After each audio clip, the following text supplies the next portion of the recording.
भैया हम 28 दिन बिना पानी कर रहे हैं और जब आप सो के उठते हैं तो हम बिहार घूम के आ जाते हैं और महीना में 2 बार बिहार का दौरा कर लेते हैं। हमको मत पढ़ाइए। 28 दिन बिना पानी का हम रहे थे जब 3 बच्चों को गोली मारी गई थी पटना में। रुपया महिलाओं को डाल देंगे। नीतीश बाबू और वर्तमान सरकार को लगता है कि मेरी जो सरकार की उम्र है वो बहुत कम है, या एक बार और आ गए तो ठीक है। 10,000 रुपया खजाना से निकालो डाल दो, महिलाओं को 10,000 रुपया जाएगा तो वो वोट हमको मिल ही जाएगा। अभी कोई भी वादा कर लो, चाहे 125 रुपया बिजली, चाहे विधवा पेंशन, निःशक्त पेंशन, बाद में देखा जाएगा। अभी पहले 3 महीना डाल दो। भारत में लगभग 85 लाख बच्चे को प्राइवेट लोग नौकरी से टैरिफ के चलते निकाले। वो अभी जो ITI और IIT के जो बच्चे हैं, जो अभी टैरिफ 57.2% ने जो लगाया, जिसमें IT सेक्टर कंप्लीट ध्वंस हो जाए, किसान तो बर्बाद हो ही गया। तो उसमें हमारे भी 2 चचेरे भाई थे, अभी रो रहे थे कि एक बार फोन कर दीजिए हमारे HR को। छट्टी में मेरा भी नाम है और हमें भी कहा गया कि आज रात तक तुम इस्तीफा दे दो, अन्यथा तुमको निकाल दिया जाए। हम डेली इस तरह की परिस्थितियों से हम लोग देख रहे हैं। आपकी अपेक्षा है कि हम आपकी बात जो आपके मंत्री हैं उन तक रखें।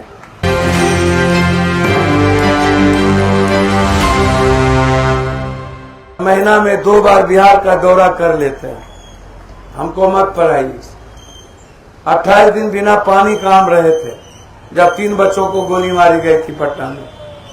हमारी लड़ाई आर पार थी सरकार से। इच्छा शक्ति होनी चाहिए, लड़ाई जीती जा सकती है, लेकिन राजनीति के चक्रव्यूह में आपका परिवार, आप सब लोग फंसे रहते हैं। अभी प्रेजेंट सवाल आप तुरंत करो, अब करो। 4 तारीख को, 6 तारीख को आचार संहिता लग जाएगा और अभी सरकार बिल्कुल चला गया है आइसोलेशन में। 13,000 बच्चों की जिंदगी और उसके भविष्य के मुद्दों पर किसी की संवेदना है या नहीं, अब आप खुद सोचिए। कोई कहता है कि हम 10,000 रुपया महिलाओं को डाल देंगे। नीतीश बाबू और वर्तमान सरकार को लगता है कि मेरी जो सरकार की उम्र है वो बहुत कम है, या एक बार और आ गए तो ठीक है। 10,000 रुपया खजाना से निकालो डाल दो, महिलाओं को 10,000 रुपया जाएगा तो वो वोट हमको मिल ही जाएगा। अभी कोई भी वादा कर लो, चाहे 125 रुपया बिजली, चाहे विधवा पेंशन, निःशक्त पेंशन, बाद में देखा जाएगा। अभी पहले 3 महीना डाल दो, फिर पैसा नहीं आएगा, सरकार बन जाएगी, फिर मुद्दा आएगा कि वो तो चुनाव का जुमलेबाजी थी, अब तो पैसा है नहीं। 6,000 रुपया जब नियोजित शिक्षक का था, यहीं पर हम लोग लाठी खाए थे। चुनाव आते आते 3,000 बढ़ा के 9,000 किया और 9,000 के बाद लगभग 20 वोट टीचरों ने अपने तरफ से हर बूथ पर मार दिया, मात्र 3,000 रुपये में। मैं जो सोचता हूं जितना जो बात मैं देख रहा हूं, बिहार के बारे में आप लोगों की कोई सोच है ही नहीं। भैया हमसे आप कहिएगा कि हमको रोजगार करना है, हम 1 लाख रुपया आपकी मदद सबकी कर दें। मेरी हैसियत इतनी ही है। हमको कहिएगा कि आपके प्रति हमारी पूरी पिता के तरह, एक परिवार के तरह मैं आपके साथ खड़ा हो जाऊं। लेकिन मैं बिहार को जितना समझा हूं बचपन से, मुझे लगता है कि बिहार के बच्चे बिल्कुल संवेदनशील नहीं है, बिल्कुल वो इंसान नहीं है, जाति धर्म मजहब में उलझा हुआ है, इंस्टाग्राम सोशल मीडिया फेसबुक पर गाली गलौज करता है और अपने लाइफ के बारे में कभी नहीं सोचता है। कभी आप किसी को, किसी जात को कुछ बना देते हो। सारे गलत आदमी यहीं पर नेतागिरी करते हैं और पैसे के बदौलत सब लोगों की राजनीति होती है। हम तो एक साधारण आदमी हैं, गरीब गुरबा जिता देता है, पता नहीं क्यों। हमको तो कोई अमीर और ताकतवर आदमी कभी वोट दिया नहीं। और मेरा इत्तेफाक भी रहता है डॉक्टर से, माफियाओं से, अपराधियों से। इन लोगों को मैं नहीं बख्शता हूं। बचपन से मेरी लड़ाई इनके हर गलत कुकर्म से रहा है, पदाधिकारी से। वो तो किसी तरह हम लोग जी लेते हैं। जब भी कोई ऐसा सवाल होता है बीपीएससी का, एसएससी का, जब भी कोई लड़ाई यूपीएससी की हुई, एसएससी की हुई, दिल्ली में हुई, सीसेट का मामला आया, सब लड़ाई में हमने कोशिश की कि बिहार के बच्चों को पूरी मदद मिले। अब इसमें भी हमारे परिवार के लोग हैं आप, और हमारे बच्चे भूख हड़ताल पर बैठे। आप गोबर पर घी डाल रहे हैं। बांध जाने प्रसव की पीड़ा, क्या पता है इन्हें मां की पीड़ा क्या होती है, संवेदना क्या होता है किसी बच्चों की जिंदगी, नौकरी का, जिसने शादी कर ली, जिसकी शादी होनी है, जिसके उम्मीद सिर्फ उस परिवार में एक बच्चा होता है। इन लोगों को क्या पता कि जब बच्चे की नौकरी जाती है, रोजगार जाता है, तो आत्महत्या करने पर विवश हो जाता है। बिहार के बच्चे थोड़ा जीवटता के साथ जी लेते हैं, इसलिए आत्महत्या नहीं करते हैं। लेकिन जब हम बुंदेलखंड, विदर्भ जाते हैं, गुजरात की तरफ, तो वहां आत्महत्या की तादाद ज्यादा है। किसान भी आत्महत्या कर लेता है। तो बिहार में किसी को गहरी चिंता नहीं है। सबकी चिंता है कि हम मुख्यमंत्री बन जाएं, हमारी सियासत हो जाए। क्या हो जाएगा? किसी की सरकार बन जाएगी। 20 साल में क्या हो गया? या जब 16 साल 14 साल के बीच में कौन सा ऐसा क्रांति आ गई इस बिहार में, जो 3 करोड़ 36 लाख लोग बिहार से बाहर हैं, 82 लाख लोग पढ़ने गए हैं, रेस्ट लोग कमाने गए हैं। मात्र 81% 81 के लगभग लोग बाहर गए हैं पढ़ाई करने के लिए। इंजीनियरिंग में सबसे ज्यादा है, आईएम और आईटी में उसके बाद है। अब रेस्ट जो लोग हैं वो मजदूरी करने गए। तो 3 करोड़ 36-37 लाख के लगभग लोग बिहार से बाहर है। आप कभी अंदाजा कीजिए क्या बीतता है। हम जब जाते हैं कहीं, तो हमसे जो मिलता है बिहार के लोग एक ही बात कहता है कि पप्पू भैया या पप्पू जी कैसे हम लोग लाइफ जिएंगे। अभी कलकत्ता से हमको 100 बच्चे का फोन आया। आईटीसीएस में कल लगभग 36,000 बच्चे को नौकरी से निकालने की नोटिस हो गई। और मैं आपको बता दूं, इस 2 महीने के अंदर भारत में लगभग 85 लाख बच्चे को प्राइवेट लोग नौकरी से टैरिफ के चलते निकाले। वो अभी जो आईटीआई और आईटी के जो बच्चे हैं, जो अभी टैरिफ 57.2% ने जो लगाया, जिसमें आईटी सेक्टर कंप्लीट ध्वंस हो जाए। किसान तो बर्बाद हो ही गया। तो उसमें हमारे भी 2 चचेरे भाई थे, अभी रो रहे थे कि एक बार फोन कर दीजिए हमारे एचआर को। छट्टी में मेरा भी नाम है और हमें भी कहा गया कि आज रात तक तुम इस्तीफा दे दो, अन्यथा तुमको निकाल दिया जाए। हम डेली इस तरह की परिस्थितियों से हम लोग देख रहे हैं। आपकी अपेक्षा है कि हम आपकी बात जो आपके मंत्री हैं उन तक रखें। मंत्री भी यही है ना, मिनिस्टर संजय सरावगी जी। मैंने 2 बार बातचीत की संजय सरावगी जी से। मैं अभी आपके सामने सुना दूं। उन्होंने कहा कि ये मेरा सब्जेक्ट भाई जी नहीं है। सरकार जब कोई चीज बहाली, पहले तो उन्होंने एनजीओ की बात की कि ये संविदा कर्मी जो बहाल होता है वो सरकार के माध्यम से बहाल नहीं होता है। ये बहाल किसी न किसी एनजीओ, किसी न किसी कंपनी के माध्यम से होता है। उसे तय कर जो बात आई मैं वो पहले कह रहा हूं, फिर जो बात आई उसको मैं कह रहा हूं। मैंने उनसे बातचीत की, उसके बाद उन्होंने कही कि सरकार जब किसी संविदा पर किसी को रखती है तो उसमें पूरा क्लोजर होता है कि हम कभी भी इसके लिए बाध्य नहीं है, इंटाइटल नहीं है और आप परमानेंट नहीं हो सकते और आपको कभी भी सरकार हटा सकती है। बाद में आप इसके लिए कंपेल नहीं करेंगे। तो सरकार क्या करती है?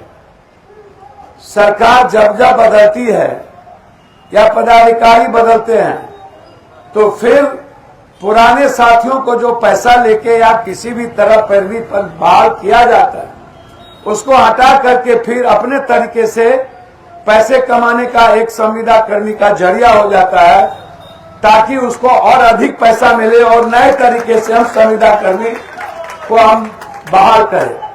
तो हमने कई बार, एक बार लगाना, बातचीत उनसे 2 बार की और मैं आपको ओपन सुना देता हूं कि मेरी बातचीत पहले भी हुई थी। मेरी दिलचस्पी आपके साथ है खून की तरह, लेकिन जब आप लोग, मैं कई बार इस धरना में पहले भी देखा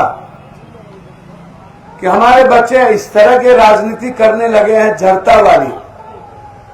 जब बीपीएससी की लड़ाई हो रही थी तो यहां कोचिंग माफियाओं ने राजनीति का अखाड़ा बना दिया और इतना गंदा खेल खेला नेताओं ने कि हमारा मन टूट गया। मंत्री जी, क्या हाल है भ्राता श्री? भाई मेरे 7 साल वाला जो संविदा कर्मी बेचारा, ये लोग धरना पर भूख हड़ताल में 14 आदमी अस्पताल में भर्ती हो गया। आप नहीं देखेंगे तो कौन देखेगा? हमने पहले भी आपसे एक बार याद होगा रिक्वेस्ट किया था अपने इसी मामले को लेकर, और आपने कहा भी था कि भाई मेरे हम लोग इस मामले में इस संविदा कर्मी वाला तो देख लीजिए, 13,000 बच्चे इतना लंबे समय तक काम किया। तो आप तो इतना तजुर्बावान हैं, पूरा का पूरा आपके ब्रेन में रहता है, तो इसको तो आप देख लीजिए कैसे होगा। भाई मेरे, प्लीज मेरा रिक्वेस्ट है, पर्सनली रिक्वेस्ट है भ्राताश्री से, प्लीज बच्चे भूख हड़ताल पर हैं, कम से कम उसको तो आप ये कर लीजिए भ्राताश्री। आप ही न तोड़वाएंगे। एक बार अपने भाई को, छोटा भाई है आपका जी जी जी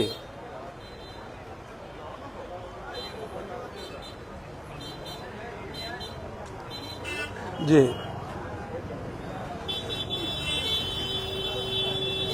हाँ, नहीं, बात आप वही बात मैंने आपकी भावनाओं को पहले ही इन लोगों को बता दिया है, एकदम क्लियर बताया है। लेकिन क्या कोई ऐसा अपने विभाग में जिसको इन लोगों को उस विभाग में हम लोग करके, ताकि इनको कंपलसरी हो जाए भाई मेरे, और हमारे 13,000 बच्चे बच जाए। जी नहीं नहीं, लेकिन दूसरे विभाग, दूसरा कोई अपने विभाग में कोई इस तरह का जो प्रोग्रामी होगा उस प्रोग्राम में इसको डाल दीजिए।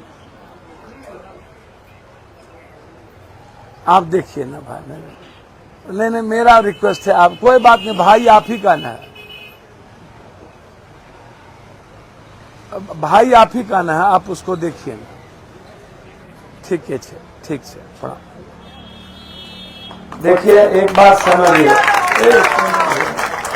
भैया, हम फिर आइएगा कोई जात का जिंदाबाद कीजिएगा, फिर कोई हिंदू मियाँ, बस चुप हो यार, यूथ क्या बोलोगे हमारे सामने, जानते नहीं आप लोग जहर है।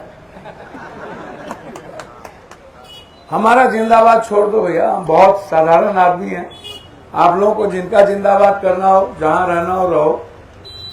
हम ना दुनिया में भगवान से डरते हैं, ना हम भीड़ भाड़ से डरते हैं। हमने पहले भी आपको कहा कि उन्होंने हमको बोला कि भैया इन लोग की एक प्रोग्रामिंग में बहाली हुई थी, वो प्रोग्राम मेरे विभाग से खत्म हो गया। और ये बात मैंने पहले भी उनसे कहा था कि एक प्रोग्राम यदि खत्म हो गया और 7 साल जिससे आप काम लिए हैं उसको किसी दूसरे प्रोग्रामिंग में या दूसरे चीजों में आप उसको इन्वॉल्व कर लिए, तो उनका कहना था ये लोग क्या हुआ, जो लोग भूख हड़ताल तोड़ के गए उसको भी कुछ लोगों ने डरा धमकारा है और जगह जगह ये लोग हम लोगों को डिस्टर्ब करने लगा।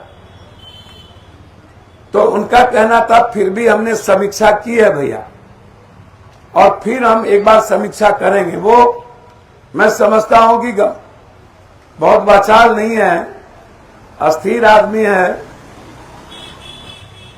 जिस समाज से आता है वहां अस्थिर आदमी का ही गुंजाइश है। तो मैंने उनसे रिक्वेस्ट किया है कि आप इस रिक्वेस्ट को समझ लीजिए और इन बच्चों की परिस्थितियों को समझिए। बोला मैंने अपील की थी भूख हड़ताल तोड़ने, उल्टे और भी लोग चले गए।